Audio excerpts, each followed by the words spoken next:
नहमदु व नुसल्ली अला रसूलिहिल करीम अम्मा बाद अऊज़ु बिल्लाहि मिनश शैतानिर रजीम रब्बिश्रह ली सदरी व यस्सिर ली अमरी वहलुल उक़दतम मिन लिसानी यफ़क़हू क़ौली रब्बि ज़िदनी इल्मा रब्बना फ़क़िहना फ़िद्दीन अल्लाहुम्मा इन्नी अस्अलुका इल्मन नाफ़िअन व अमलन मुतक़ब्बलन व रिज़्क़न तय्यिबन वासिअन। अस्सलामु अलैकुम व रहमतुल्लाहि व बरकातुहू। और आज हमारा पारा नंबर 26 है, सूरे फतह है। और किस चीज की फतह है वो इंशाल्लाह ताला हम पढ़ते हैं यहाँ पे। और ये पेज मैंने आपके साथ शेयर कर दिया है। आऊज़ु बिल्लाहि मिनश शैतानिर रजीम बिस्मिल्लाहिर रहमानिर रहीम। तो हम पढ़ते हैं आयत नंबर 2। ली यगफिरा लका, ली अलबत्ता, ताकि बख्श दे, लका तेरे लिए, अल्लाहु अल्लाह, माँ जो तकद्दमा पहले हुए, मिन जम्बी का, जम्बी का तेरे गुनाह, जम्ब कहते हैं गुनाह,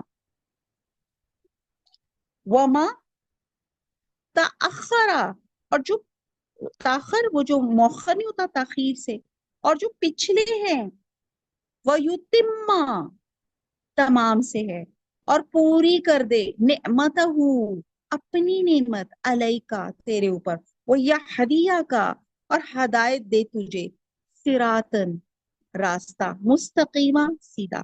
आयत नंबर 2 का पा मुहावरा, ताकि अल्लाह तुम्हारे अगले और पिछले गुनाह माफ कर दे, तुम पर अपनी नेमत पूरी कर दे, और तुमको सीधे रास्ते पर चलाए।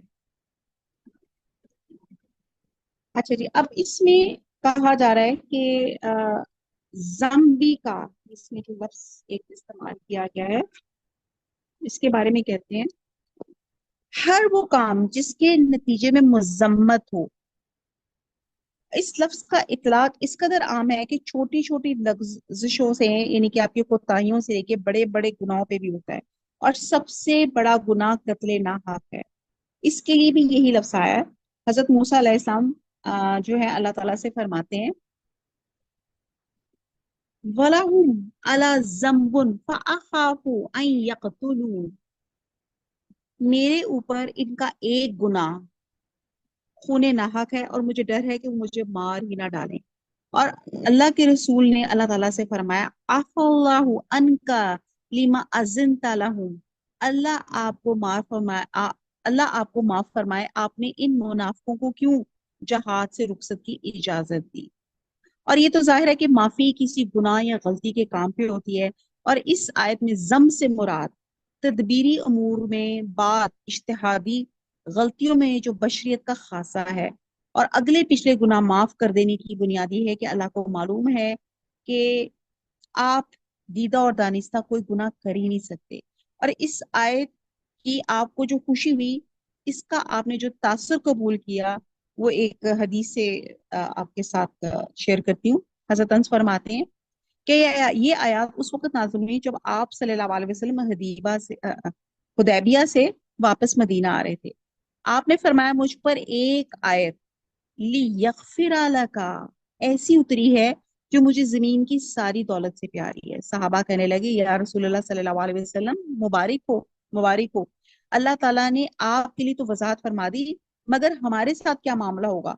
तो उस वक्त ये आयत नाजिल हुई, लियुदखिलल मुमिनीना, ये आगे फौजन अजीमा तक, यहाँ पे ये आयत नाजिल हुई।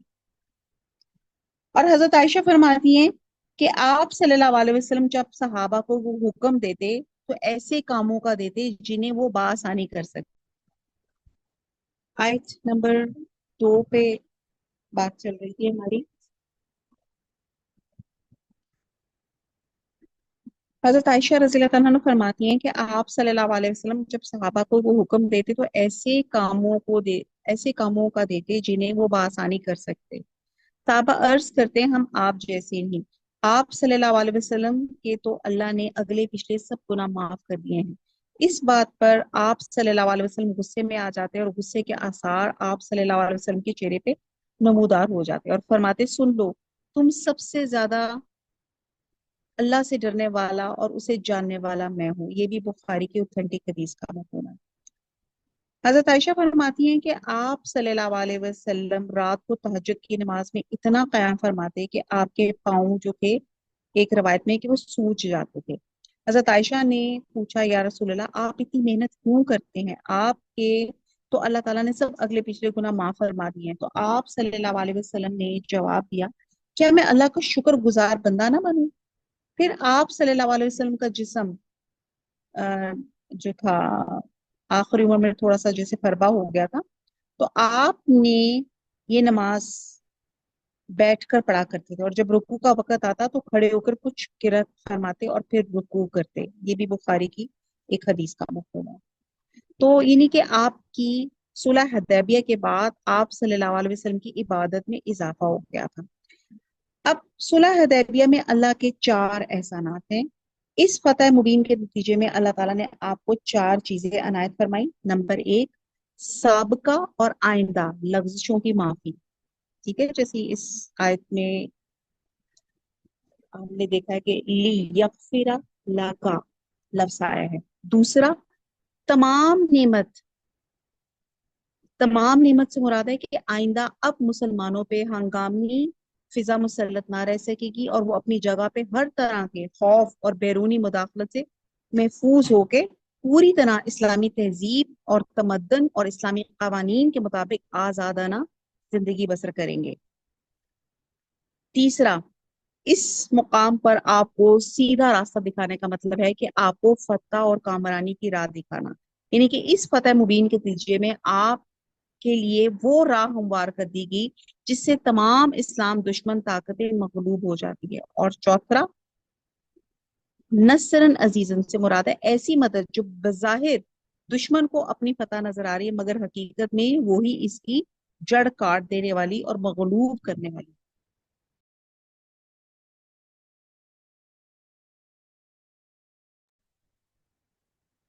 پھر ہم دیکھتے ہیں کہ حدیبیہ میں اللہ تعالیٰ نے مسلمانوں پہ اور بہت سے احسانات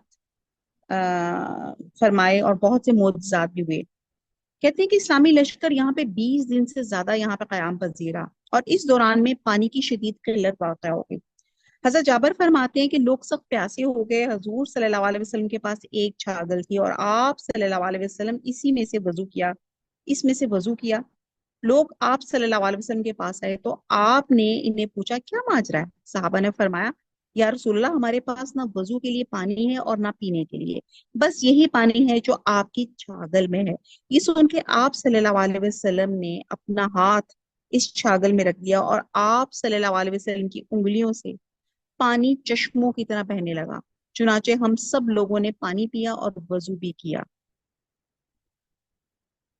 اور سالم راوی نے جابر سے پوچھا اس دن تم کتنے آدمی تھے؟ تو جابر نے کہا اگر 1,00,000 بھی ہوتے تو بھی وہ پانی ہمیں کفایت کر جاتا، ہم تو صرف 1,500 آدمی تھے۔ یہ بھی بخاری کی اوتھینٹک حدیث کا ایک مفہوم ہے۔ تو یہ ایک معجزہ ہوا۔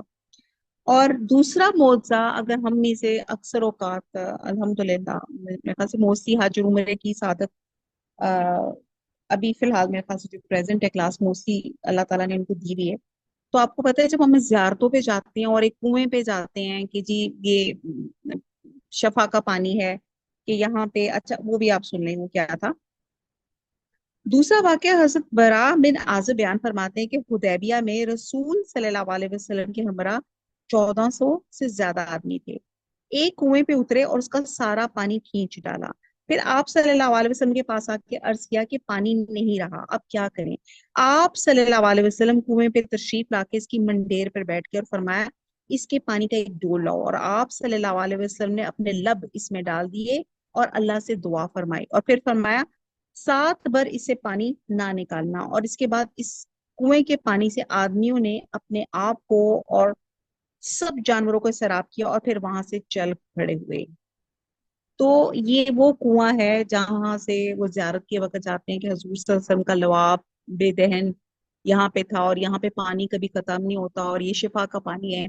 جب ہمیں وہ گائیڈ لے کے جاتے ہیں تو وہ ہمیں اس طرح کی وہ بتاتے ہیں۔ تو یہ آپ دیکھیں کہ یہ بھی ایک حضور صلی اللہ علیہ وسلم کا ایک اللہ تعالیٰ نے آپ کو ایک معجزہ سے آپ کو نوازا تھا۔ اس کے بعد اللہ کی رحمت سے بارش ہوگی، مسلمانوں نے پانی ذخیرہ بھی کیا۔ चुनाचे जैद बिन खालिद कहते हैं कि रसूल सल्लल्लाहु अलैहि वसल्लम ने हदैबिया में हमें सुबह की नमाज पढ़ाई और रात को बारिश हो चुकी थी। जब नमाज से फारिग हुए तो लोगों की तरफ मुतवज्जो हुए, फरमाया कि तुम जानते हो कि तुम्हारे परवरदिगार क्या फरमाते हैं। साहबा ने फरमाया अल्लाह और उसके रसूल ही खूब जानते हैं। आपने फरमाया अल्लाह ताला फरमाता है कि आज सुबह मेरे कुछ बंदे मोमिन हुए और कुछ काफिर। जिसने ये कहा कि ये बारिश अल्लाह का फजल और उसकी रहमत से हुई वो मेरा मोमिन है। और सितारों का मुनकर और जिसने कहा ये बारिश फला सितारे या फला की वजह से हुई है तो उसने मेरे साथ कुफर किया और सितारों का मोमिन है। तो अब यहाँ पे एक एक एक्चुअली हुदैबिया में मुसलमानों की जो फीलिंग्स थी और जहाँ मौज़ात हुए थे, जो वाकयात हुए थे, वो यहाँ पे डिस्कस हो रहे हैं। और फिर आप यहाँ देखिए कि वहां पे एक्सट्रीम किस्म की इन लोगों की फीलिंग्स थी कि हुदैबिया के मुकाम पे मुसलमानों में दो मुतजाद कैफियतें फीलिंग्स पैदा हुई थी और दोनों अपनी इंतहा को पहुंची हुई थी और दोनों ही अल्लाह और उसके रसूल के हुक्म के सामने सर तस्लीम खम करने के नतीजे में थी। पहले खून की बैत पे बैत ली गई जिससे मुसलमानों में जंग के लिए इस कदर इश्तियाल पैदा हो गया कि वो काफरों के मुकाबले में सर धड़ की बाजी लगाने के लिए तैयार हो गए, वो जो बैत रिजवान थी। और इसके बाद मुसलमान दरअसल सुलह के हक ही में ना थे, हालांकि इंतहाई तौहीन अमेज शराइत की सुलह पे भी वो आमादा हो गए। तो ये भी एक एक्सट्रीम थी। और फिर उसमें सैयदना अबू जंदल का वाकया जो था मजीद इश्तियाल दिलाने के लिए था, जिससे मुसलमानों के दिल भर आए थे कि वो चाह रहे थे कि इस कदर अबू जंदल की जो हारत की गई है काफरों की वो तिक्का बोटी कर दें। और इस वक्त भी उन्हें ये कुदरत भी हासिल थी, मगर जब उन्हें अल्लाह और उसके रसूल ने ठंडा किया तो एकदम उनके जज्बात ठंडे हो गए। हर मुसलमान जब दूसरे से पूछता था आज ऐसी तौहीन अमेज शराइत पे सुलह क्यों की जा रही है, तो हर एक का यही जवाब होता था अल्लाह व रसूल अल्लाह, यानी कि अल्लाह और उसके रसूल ज्यादा जानते हैं। और हमने देखा कि हजरत उमर की तबीयत जो थी वो बहुत जरा जोशीले से थे। और अल्लाह ताला फरमाते हैं कि उस वक़्त मुसलमानों के जोश को ठंडा करने के लिए सुकून नाजल किया जो अल्लाह की तरफ से था, वरना ऐन मुमकिन है कि हालात कुछ और रुख अख्तियार कर जाते। अगर काफरों को कुचलना ही मकसूद होता तो अल्लाह की मदद के बहुत से तरीके थे, जैसे अल्लाह ताला ने गज़वा उहद में, गज़वा बदर में मुसलमानों की मदद की। लिहाजा इन दोनों एक्सट्रीम्स में मुसलमानों की आजमाइश हुई कि वो किस हद तक अल्लाह और उसके रसूल के हुक्म के ताबे रहते हैं। जब वो इस आजमाइश में पूरे उतरे तो यही बात उनके ईमान में मजीद इजाफे का सबब बनी और अल्लाह ने अपने रसूल पर भी एहसान फरमाया और मुसलमानों पर। तो यहाँ पे जो हमें अमली पॉइंट ये लगता है कि हमारे ऊपर जब आजमाइशें आती हैं, प्रॉब्लम्स आती हैं, जब हमारी ख्वाहिशात अल्लाह और उसके रसूल के अहकाम के साथ जब टकराती हैं तो उस वक्त वही आजमाइश का वक्त होता है कि what you have to choose.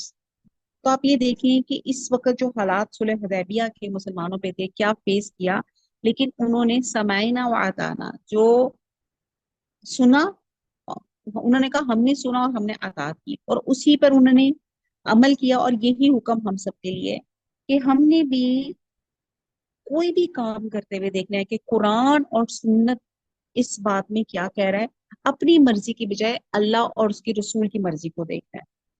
और इस आयत की शान नजूल के सिलसिले में आयत नंबर 2 के तहत जो एक हदीस यहाँ पे बयान की जाती है कि यानी हुदैबिया के मुकाम पे मुसलमानों ने जो कमाल सबर और अल्लाह और उसके रसूल की बेचून चरा अतात का मुजाहरा किया, इसका मुसलमानों को बहुत अजर मिलेगा।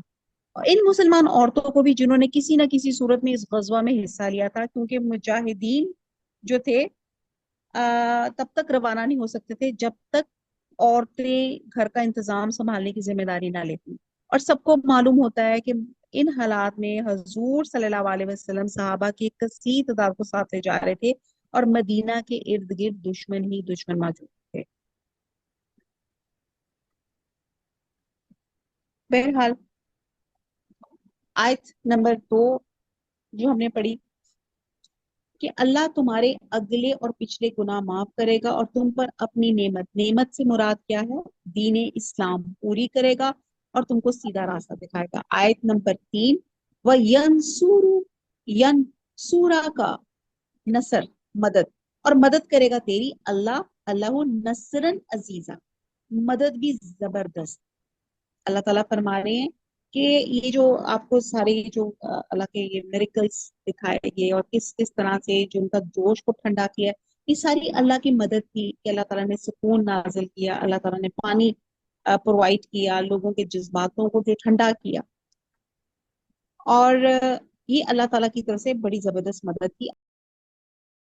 वमा अलैना इल्लल बलाग, सुब्हानक अल्लाहुम्मा व बिहम्दिका नशहदु ला इलाहा इल्ला अंता नस्तगफिरुका व नतूबु इलैक। वस्सलामु अलैकुम व रहमतुल्लाहि व बरकातुहू।